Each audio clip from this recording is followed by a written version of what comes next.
Rousseau opens his 1762 book, The Social Contract, with the following statement. Man is born free, and everywhere he's in chains.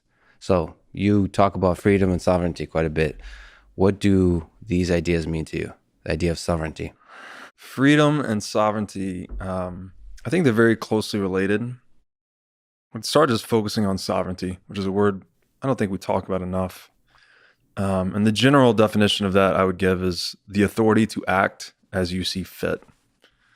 And it's a word that's etymologically associated with words like monarchy, money, reign. So historically, it's referred to whatever the locus of supreme power is in the sphere of human action. So if you go like back into ancient Egypt, the pharaoh had absolute sovereignty and everyone else was pretty much operating according to his interest.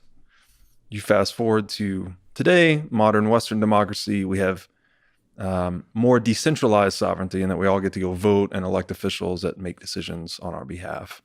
So the theme of sovereignty across history is that it's been gradually decentralizing across our different models of socioeconomics.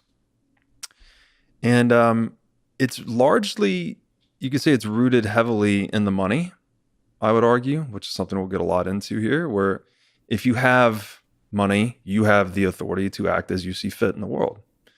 And even in our current political sphere, if you have enough money, you can actually reshape the rules, right? You can reshape laws, you can lobby Congress. If you're in a certain situation like many billionaires, you can negotiate your own tax treaty such that you can get favorable tax treatment with certain jurisdictions in the world.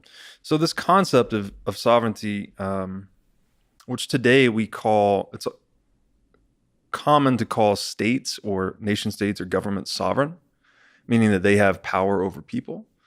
But as I argue in a lot of my writing, I actually think that sovereignty inheres within the individual and that we each have our own interiorized space of choice, which is something like Viktor Frankl called the final human freedom, and that we, no matter what our circumstances are, no matter what exogenous situation we face, we always have this endogenous power to choose how we respond to it.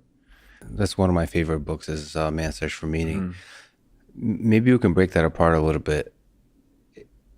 So you've kind of spoken about sovereignty as closely linked to power, but is there something about your own mind being able to achieve sovereignty no matter what the monetary system is, no matter who has the control over centralized power, the money, or whatever the mechanisms of sovereignty at the societal level? You as an individual, isn't ultimately all boiled down to what you can do with your own mind, how you see the world, how you interpret it? Yeah, I agree. And as we get a little bit deeper into this, I think we'll come to see money as an extension of your mind. So there's a feedback between money and mind. For instance, you think in dollars today, almost guarantee it. Yes. Most of us do here in the US. Yes.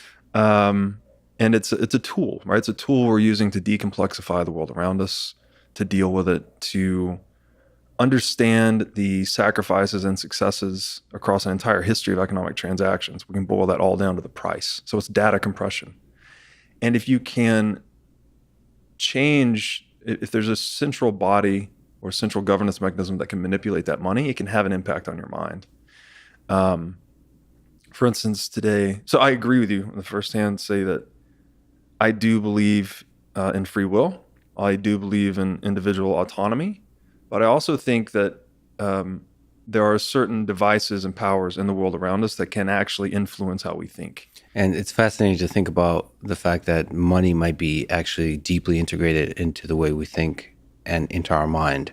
Like this is, you think about what are the core aspects of the human mind? What influences cognition, the way you reason about the world? Mm-hmm. You have the Chomsky, like language is at the core of everything. Mm-hmm. But you're kind of placing money as pretty close to the core of what it means to be an intelligent, reasoning human. Mm-hmm. I think money is a direct derivation of action and speech, actually. It's another expression of the logos. If we even think of what it means to think, is that we are generating two different courses of action, potential courses of action, and we're populating them with avatars, right? Maybe ourselves or others, and then we're comparing how we may act in each situation and what we think the result would be. So actually, it's comparison. Basically, it's comparison and contrasting of possible courses of action.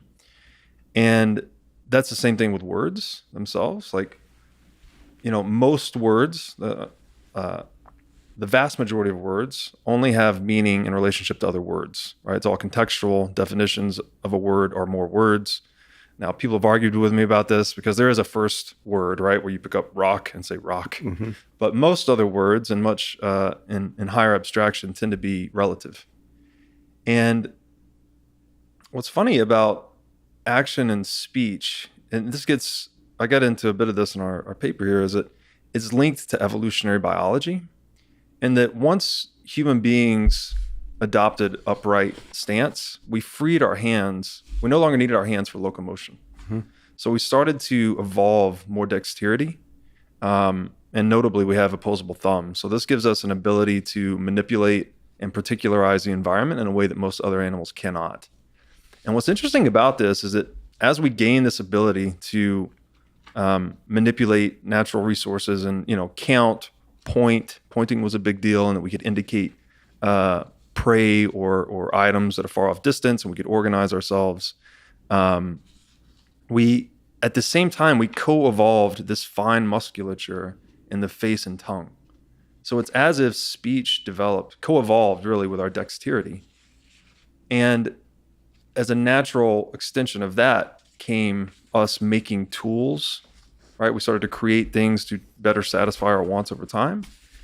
And the most tradable tool in any society, or the most tradable thing, is money. So I argue that action and speech are quintessential modes of self-sovereign expression, and that money is just sort of a tech layer we've put right on top of that, and that it's a natural derivation of action and speech.